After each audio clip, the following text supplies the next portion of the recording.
नमस्कार साथियों, स्वागत है आप सभी का आपकी अपनी पाठशाला पर। मैं हूं अंकित अवस्थी, आप है मेरे साथ में रियल न्यूज एंड एनालिसिस में। जो मेरे प्यारे साथियों, जैसा कि आप सभी जानते हैं कि भारत में ऑक्सफोर्ड से भी लगभग 500 साल पुराना एक विश्वविद्यालय हुआ करता था। नाम था उसका नालंदा विश्वविद्यालय।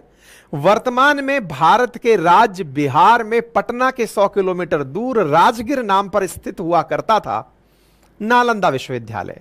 लेकिन ज्ञान से किसी को परहेज था और उस परहेज वाले व्यक्ति का नाम बख्तियार खिलजी था, जिसने इस यूनिवर्सिटी को तुड़वा दिया। इसको तुड़वाने के बाद कहते हैं कि यहां पर 9 मंजिला इमारत में 90 लाख से अधिक किताबें रखी थी, जिन्हें जला दिया गया। कहते हैं कि किताबों की राख बुझने में 3 महीने से अधिक का समय लगा। इतनी ज्यादा किताबें उस दौर में, यानी कि आज से लगभग 1600 साल पहले यहां हुआ करती थी। आज के सेशन में हम चर्चा करने वाले हैं उस नालंदा विश्वविद्यालय की, जो कि ऑलरेडी यूनेस्को वर्ल्ड हेरिटेज है, और उस टूटे हुए नालंदा विश्वविद्यालय को फिर से खड़ा कर दिया है। और वर्तमान में यहां पर विद्यार्थी विभिन्न देशों से पढ़ने आ भी चुके हैं। यह चर्चा में आया क्योंकि हाल ही में भारत के प्रधानमंत्री ने नालंदा विश्वविद्यालय के नए कैंपस का इनॉग्रेशन किया है। जो तस्वीरें आप देख रहे हैं, ये व्यक्त करती हैं उस दौर के नालंदा विश्वविद्यालय को, जिस समय पर पहले यह हुआ करता था कुमार गुप्त वन के द्वारा बनवाया हुआ। गुप्ता डायनेस्टी के अंदर मतलब विज्ञान हो, अर्थशास्त्र हो, भौतिकी हो, आयुर्वेद हो, तमाम प्रकार की ज्ञान को लेकर चल रहा नालंदा विश्वविद्यालय आज से फिर से सुर्खियों में है। मेरे प्यारे साथियों, नालंदा विश्वविद्यालय दुनिया भर को बहुत सी चीजें दिया, जिनमें से सबसे महत्वपूर्ण है आर्यभट्ट के द्वारा दिया गया शून्य। जी हां साथियों, आज अगर कंप्यूटर की भाषा में बाइनरी में 0 और 1 का महत्व है, तो इस शून्य को देने वाले आर्यभट्ट यही नालंदा विश्वविद्यालय के शिक्षक हुआ करते थे। आज वही नालंदा विश्वविद्यालय फिर से उठ खड़ा हुआ है, क्योंकि इसका भारत सरकार के द्वारा, बिहार सरकार के द्वारा मिलकर निर्माण करवा दिया गया है। यही कारण है कि ट्विटर के टॉप ट्रेंड्स में नालंदा यूनिवर्सिटी और नालंदा विश्वविद्यालय चल रहा है। वर्तमान में नालंदा विश्वविद्यालय कुछ इस प्रकार से दिखाई दे रहा है। नालंदा विश्वविद्यालय पूरी तरह नेट जीरो इमिशन के साथ बनाया गया है। नेट जीरो इमिशन का मतलब है कि यहां से जो भी प्रोड्यूस होगा उससे कार्बन डाइऑक्साइड की मात्रा नहीं बढ़ेगी, क्योंकि इतने प्लांट्स यहां लगाए गए हैं।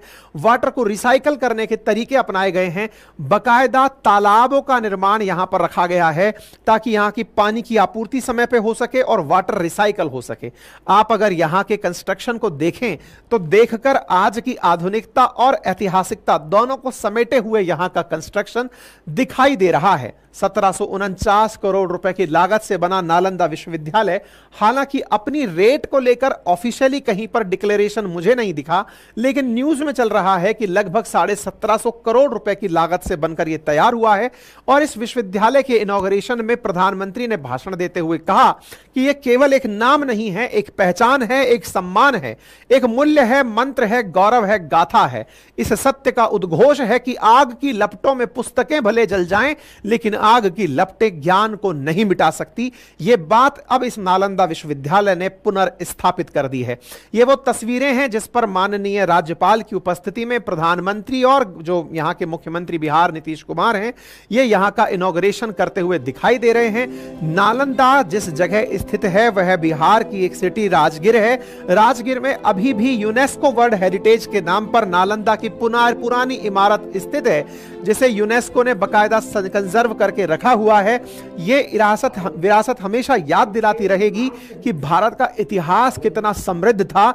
आज से लगभग 1500-1600 साल पहले दुनिया के लगभग 15,000 से अधिक विद्यार्थी 1500 से ज्यादा शिक्षकों से यहां पढ़ने आया करते थे। यह एक आवासीय विश्वविद्यालय था। दुनिया के ज्ञात इतिहास में दुनिया के सबसे पुराने विश्वविद्यालयों में यह आवासीय विश्वविद्यालय था। दुनिया भर के लोग, भारत के आसपास के देशों में से चीन, मंगोलिया, लाओस, कंबोडिया, थाईलैंड, यहां से बड़ी संख्या में लोग बुद्धिज्म पढ़ने के लिए और यहां का अर्थशास्त्र, ज्योतिष, विज्ञान, भौतिकी, आयुर्वेद पढ़ने के लिए आया करते थे। आने के बाद में इस ज्ञान के केंद्र को, जो कि बाद में इतिहास के अंदर जिसकी व्याख्या मिलती है कि बख्तियार खिलजी नाम के एक व्यक्ति ने, जो कि सल्तनत पीरियड के दौरान भारत में आया था, उसके द्वारा इसे मिटा दिया गया। उसके अंदर इस बात की घृणा थी कि यदि यह चलता रहा तो इस्लाम को इसकी वजह से बहुत चुनौती मिलेगी। इस्लाम को मिलने वाली चुनौती को ध्यान में रखते हुए बख्तियार खिलजी ने इसे नष्ट कर दिया, क्योंकि यहां पर उस समय चिकित्सा के क्षेत्र में भी बहुत जबरदस्त कार्य होते थे। चिकित्सा में आयुर्वेद यहां का बहुत ही महत्वपूर्ण विभाग हुआ करता था। कहते हैं कि बख्तियार खिलजी एक सेनापति था और वह अपने आप को एक दिन जब बीमार पाता है तो उसके नीम हकीमों ने उसका जब इलाज किया और जब वो सही नहीं हुआ तो वह इलाज के लिए नालंदा विश्वविद्यालय के किन्हीं प्रोफेसर्स के संपर्क में आया, जो कि यहां पर पढ़ाने वाले जो प्राध्यापक थे उनके संपर्क में आया। नाम मैं मिस कर रहा हूं, मैं नाम मिस कर गया हूं। उन्होंने इनका इलाज किया और इलाज में उसने ये कहा कि मुझे आप बिना दवा दिए सही करिए। तो उन्होंने कहा कि दवा के बिना आप सही नहीं हो सकते, लेकिन इसको बख्तियार खिलजी को आयुर्वेद से नफरत थी, तो बोले आयुर्वेदिक दवाई मैं नहीं लूंगा। लेकिन उसको सही करने के लिए उसकी पुस्तक पर आयुर्वेदिक दवाएं लगाई गई और उससे कहा गया कि आप कुरान पढ़िए, आप ठीक हो जाएंगे। तो कुरान के पेजेस पर दवाइयां लगाई गई और वो जब कुरान के पेजेस पलट रहा था तो जीभ से उंगलियों से मतलब वो थूक लगा करके जब पलट रहा था तो असल में उसकी उंगली को पेज से टच करके दवाई उसके चेहरे में गई, मतलब शरीर में गई, और वो ठीक हो गया। लेकिन जब इसे ये बात पता चली कि इसे इस तरह से ठीक किया गया है, आयुर्वेद में इतनी शक्ति है, तो उसे लगा कि इससे इस्लाम को चुनौती मिल जाएगी और उसने उसे खत्म कर दिया। ये वो कहानियां हैं जो कि इतिहास के पन्नों में कहीं ना कहीं सुनने और लिखने और देखने में मिल जाती हैं। सत्यता बताने के लिए कोई एविडेंट जो चीजें हैं उसमें इस तरह की बातें मिलें तो और इसको पुख्ता जगह मिलती है। साथियों, यहां पर आप देख रहे हैं किस प्रकार का यह इमारत है जो आपके सामने तस्वीरों में है। विदेश मंत्री भी यहां पर उपस्थित थे, क्योंकि बहुत से देश यहां पर ऑलरेडी अपने बच्चों को पढ़ने भेजेंगे। ऑस्ट्रेलिया और चाइना भी इसके अंदर कंट्रीब्यूट किए हैं जब इसका निर्माण हुआ है। विदेश मंत्री के द्वारा इनॉग्रेशन के समय पर यहां पर लिखी हुई ट्वीट्स को आप देख सकते हैं। हमने भी कल आप लोगों को अपने ट्विटर हैंडल पर इसकी जानकारी आपको दे दी थी। आप में से बहुत सारे लोगों ने इसे ऑलरेडी साझा किया और अपनी प्रतिक्रियाएं दी थी। ये तस्वीरें हैं इस कार्यक्रम की, जिसमें आप देश विदेश से आए हुए प्रतिनिधियों को भी इस कार्यक्रम में देख रहे हैं। भारत की तरफ से भी काफी सारी डिग्निटरीज यहां थी। अगर आप याद करें तो जब G20 की बैठक हुई थी, तब G20 की बैठक के समय भी प्रधानमंत्री के द्वारा सिंगापुर के पीएम को इसकी एक इमारत को इमेज पर दिखाया गया था और दिखाया गया था कि कैसे भारत के अंदर उस समय का वर्ल्ड हेरिटेज है, जो कि 1600 साल का इतिहास अपने अंदर समेटे हुए है, जहां पर 300 से अधिक कमरे, 7 बड़े कक्ष और 9 मंजिला लाइब्रेरी हुआ करती थी। 10,000 के आसपास छात्र पढ़ते थे, 1500 से अधिक शिक्षक उन्हें पढ़ाया करते थे। चीनी यात्री हेन सांग ने भी इसी नालंदा के अंदर शिक्षा ग्रहण की थी और वो यहां पर अध्यापन भी करवाए थे। अब मैं आपको थोड़ा सा टाइम पीरियड दिखा देता हूं, क्योंकि इसका निर्माण कुमार गुप्त प्रथम के द्वारा किया गया था। क्या है कुमार गुप्त पीरियड का टाइम पीरियड, अब उसको थोड़ा सा समझते हैं इतिहास की भाषा में। साथियों, भारत के अंदर जो सिविलाइजेशन के या फिर भारत के अगर इतिहास में बात करते हैं राजघरानों की, तो उसमें डायनेस्टीज में सबसे प्रमुख डायनेस्टी मिलती है मौर्यन डायनेस्टी। मौर्यन डायनेस्टी के बाद आती है कुषाण डायनेस्टी। मौर्यन डायनेस्टी जब खत्म हुई तो उसके बाद कुषाण डायनेस्टी आई उत्तर भारत की तरफ, और दक्षिण की तरफ आई सातवाहन डायनेस्टी। कुषाण डायनेस्टी के अंदर जो वैश्य हुआ करते थे, यानी कि जो लोग व्यापार किया करते थे, गुप्ता जिन्हें आज आप कहते हैं, बनिया जिन्हें आप कहते हैं, उन्हीं वैश्यों के द्वारा गुप्ता एम्पायर की स्थापना की गई थी। कुषाण डायनेस्टी के अंदर ये लोग हुआ करते थे, कुषाण एम्पायर में हुआ करते थे, और ये भी भारत के उत्तर भारतीय क्षेत्र में रहे थे। ये जो गुप्ता एम्पायर है, इसी गुप्ता एम्पायर के बाद में फिर हिंदू डायनेस्टीज की एंट्री होती है। ठीक है, तो एक तरह से बुद्धिज्म का यहां पर कमी होना और उसके बाद में हिंदुइज्म का यहां पर प्रसार होना देखा जाता है। फिर इसके बाद में फिर सल्तनत पीरियड आता है। यही वो सल्तनत पीरियड है, दिल्ली सल्तनत पीरियड, जिसके कालखंड में गुप्ता डायनेस्टी के दौरान निर्मित किए हुए नालंदा विश्वविद्यालय को नष्ट किया जाता है। अब मैं और स्पेशलाइज्ड हो जाता हूं, तो आप इधर आइए। देखिए, जब मौर्यन एम्पायर की हम बात करते हैं तो वो बिफोर क्राइस्ट 324 से लेकर 187 बीसी के दौरान देखा जाता है। इसी के अंदर प्रमुख किंगडम जो मौर्यन राजा रहे, उनके अंदर से आप अशोका, बिंदुसार, चंद्रगुप्त, इनके नाम जानते हैं। मौर्यन किंगडम को बाद में फिर Shunga, Kanva, Satavahana, Indo Greek, Parthian, Shaka और कुषाण, इनके द्वारा मौर्यन के बाद में काफी सारी और डायनेस्टीज आई, लेकिन ये सब बहुत छोटे छोटे कालखंड के लिए रही थी। इन्हीं में से फिर संगम पीरियड आगे निकल कर आता है 300 बीसी से लेकर 300 एडी के बीच में। 300 बीसी, 300 एडी, एडी बोले तो अभी वाला जो कालखंड चल रहा है दैट इज एडी कालखंड। इस कालखंड के बाद में आती है एंट्री गुप्ता एम्पायर की, और उस गुप्ता एम्पायर का एंशियंट इंडिया में बहुत बड़ा महत्व है। अब गुप्ता डायनेस्टी को अगर हम देखें तो इसके संस्थापक में श्रीगुप्त का नाम कंसीडर किया जाता है, जो 240 सीई से लेकर, यानी कि अभी वाला जो समय चल रहा है उसमें 280 वाले सीई तक ये रहे। इन्हीं के बच्चे हुए घटोत्कच, फिर चंद्रगुप्त वन, घटोत्कच से चंद्रगुप्त वन, चंद्रगुप्त वन से समुद्रगुप्त वन, समुद्रगुप्त वन से समुद्र चंद्रगुप्त टू, फिर चंद्रगुप्त टू की संतान हुई जिसका नाम था कुमारगुप्त। यही वो कुमारगुप्त हैं जिनका टाइम पीरियड रहा था 415 बीसी से लेकर के 455 बीसी। मतलब इसको ऐसे समझिए कि आज से लगभग 2000 साल पहले आप आए थे, ठीक है ना। अभी कौन सा चल रहा है, 2024 चल रहा है ना, तो हाँ, तो आज से 1600 साल पहले ये आए थे, ठीक है। तो 1600 साल पहले कुमारगुप्त वन हुए जिन्होंने नालंदा यूनिवर्सिटी की स्थापना की थी, ठीक है। इन्हें शक्रदित्य के नाम से भी जाना जाता है, कुमारगुप्त वन। तो कुमारगुप्त वन के कालखंड में नालंदा विश्वविद्यालय की स्थापना हुई थी गुप्ता डायनेस्टी के पीरियड में, ठीक है। इसका क्षेत्र कहां हुआ करता था, तो आज के मैप पर अगर हम मतलब गुप्ता डायनेस्टी देखें तो वो उसका क्षेत्र इस प्रकार से आपको दिखाई देता है। ये जो पर्पल कलर में आपको दिख रहा है ये वो क्षेत्र है जिसके ऊपर, मतलब यहां तक अगर आप ये लाइट पर्पल कलर देख रहे हैं, सिंध वाला जो क्षेत्र है, इस क्षेत्र तक भी कंट्रोल गुप्ता डायनेस्टी का हुआ करता था, ठीक है ना। आप इसे देख सकते हैं कि यहां पर ये पूरा की पूरा क्षेत्र गुप्ता डायनेस्टी के कंट्रोल में हुआ करता था। अगर आप इस क्षेत्र को देखें तो इसी क्षेत्र में आपको जगह दिखाई देगी पाटलिपुत्र, और पाटलिपुत्र जिसको आज पटना कहते हैं उसी के पास आपको दिखाई देता है नालंदा। ये रहा। इस नालंदा को आज के समय पर अगर देखा जाए तो यह भारत के बिहार राज्य में है, और बिहार राज्य के अंदर पटना से 100 किलोमीटर दूरी पर राजगीर के अंदर नालंदा स्थित है। तो ये रहा पटना और इसके बगल में नालंदा। यानी कि उस समय का अगर हम वो देखें क्या कहते हैं उसको, गुप्ता डायनेस्टी, तो गुप्ता डायनेस्टी का जो कार्य क्षेत्र था वो ये वाला क्षेत्र। अच्छा, तो ये वाला जो क्षेत्र आपको दिखाई दे रहा है,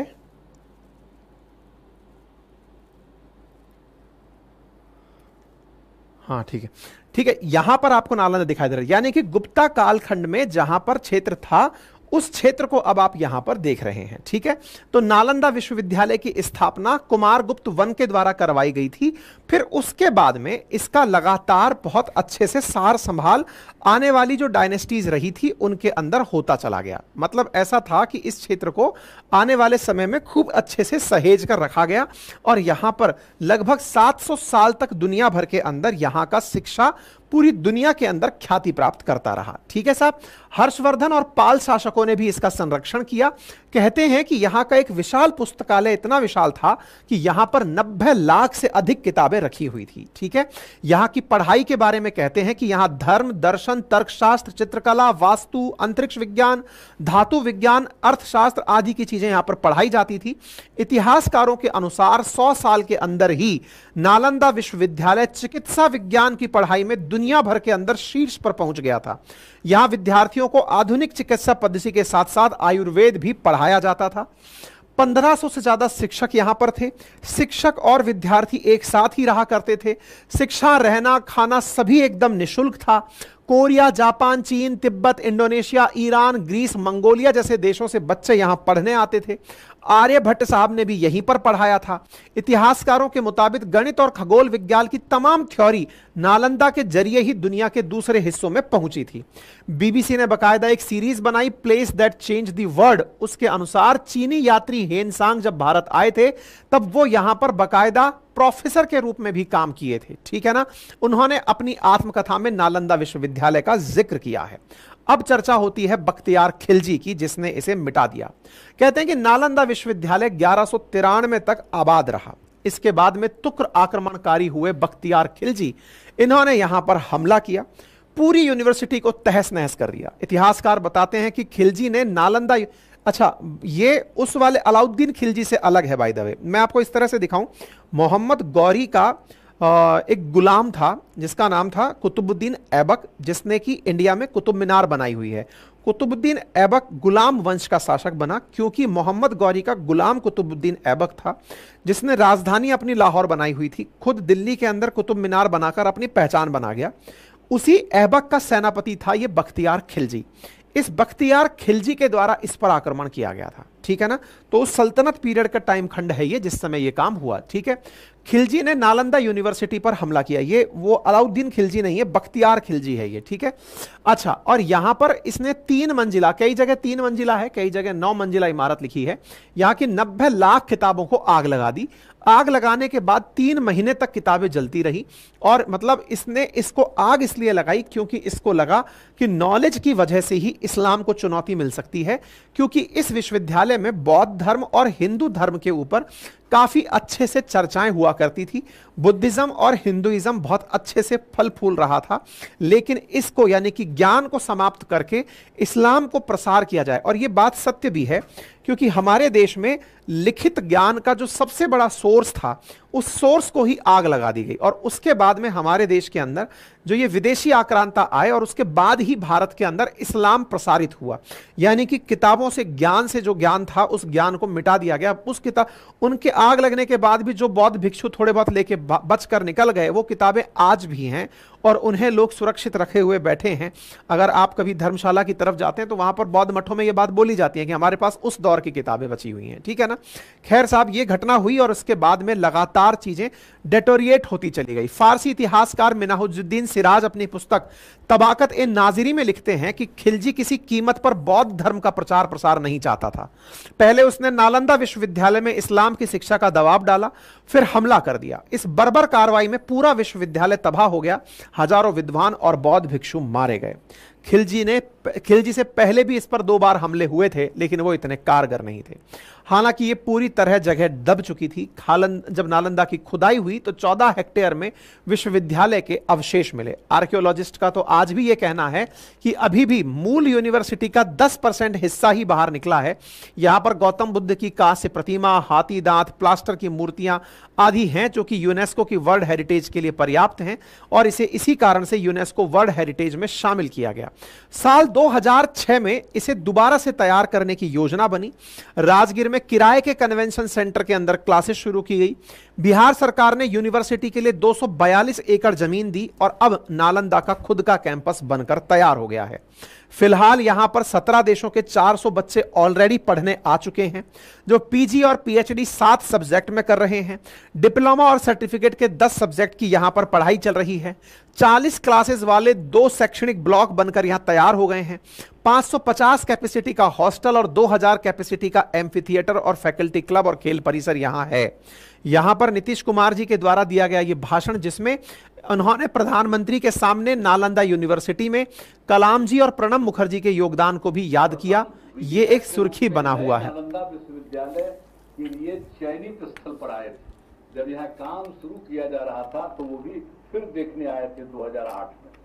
तो इन सब चीजों को बता देना जरूरी है ताकि सब लोग जान लीजिए, पुरानी बातों को भी जान लीजिए, कैसे बना, किस तरह से बना, ये सब भी। और फिर 2010 वर्ष में हमारे अनुरोध पर नालंदा अंतर्राष्ट्रीय विश्वविद्यालय की स्थापना हेतु लोकसभा में बिल पारित किया। नालंदा विश्वविद्यालय के लिए 2010 में बिल पास हुआ। वहां पर था, उस समय तो सरकार दूसरे की थी, लेकिन हम लोगों ने इतना ज्यादा कहते रहे और उसके बाद फिर एक बार वो लोग वहां पर इसको लाए लोकसभा में। फिर राज्य सरकार पारित किया था कि इसको हम कराएंगे।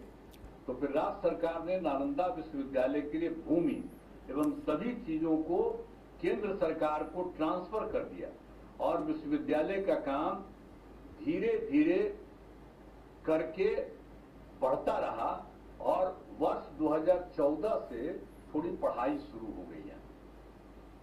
2014 से यहाँ पर पढ़ाई शुरू हो गई। एनडीए की सरकार बन गई थी, तब जब इनकी आदरणीय प्रधानमंत्री जी यहाँ पर पधारे हुए, इनकी सरकार बन गई थी और उसके बाद सही मायने में और काम शुरू इन्होंने, इनकी सरकार ने करवाया।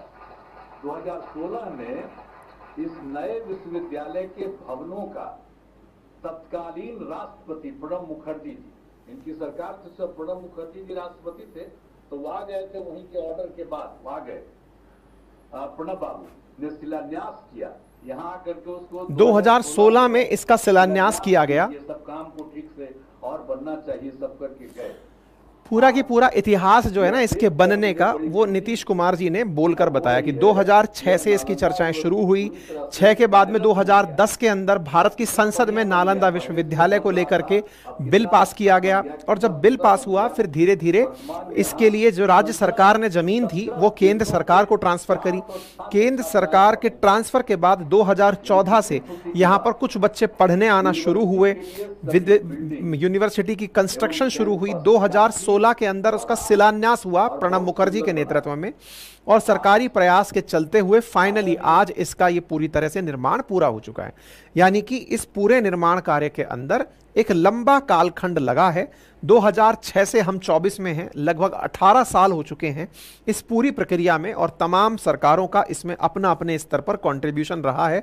चाहे बिल लाने का कंट्रीब्यूशन हो, चाहे बिहार सरकार के द्वारा जमीन देने का कंट्रीब्यूशन हो, या फिर वर्तमान सरकार के द्वारा इस कार्य को बिल्कुल अनवरत रूप से चलने देने का कार्य हो। ये सारी सरकारें मिलकर के भारत के इतिहास को फिर से समृद्ध करने में कामयाब हुई। ठीक है, तो उम्मीद है कि आप लोगों को यह जानकारी समझ में आए कि यहां पर 2014 के अंदर क्लासेस के अंदर पढ़ाई शुरू हो गई थी। यह नालंदा यूनिवर्सिटी बिल 2010 है, जिसे पारित किया गया था प्रॉपर तरीके से, लोकसभा और राज्यसभा दोनों से पास होकर ये पास हो गया था।